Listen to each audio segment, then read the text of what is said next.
In today's video, I'll show you how to turn off Windows Defender on your Windows 11 laptop or PC. So to turn it off, at first what you have to do is just click on your Start button. From here, just go inside Settings or just search for Settings if you don't find it pinned over here. And after you're in Settings, what you have to do is on the left-hand menu, just go to Privacy and Security. And after you're in here, at the top, you'll see Security, and under Security, there'll be Windows Security. Just turn it on. And from here, under Protection Areas, just go to Virus and Threat Protection. Just expand this. It will open up the Virus and Threat Protection under Windows Security. And if you scroll down a bit, you'll find Virus and Threat Protection Settings.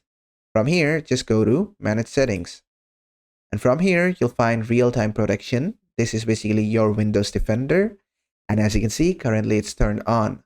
To turn it off, you can just click on it and it will turn itself off. You just have to give it administrator permission. And there you go. Your Windows Virus Threat Protection has been turned off, which basically means your Windows Defender is turned off. You can turn off other things, for example, Cloud Delivery Protection, Automatic Sample Submission, Temper Protection, everything if you want. Or you can just go ahead and restart your computer and that's it. And basically, that is how to turn off Windows Defender on your Windows 11 laptop or PC. I hope this video was helpful. If it was, please give it a thumbs up. And don't forget to subscribe.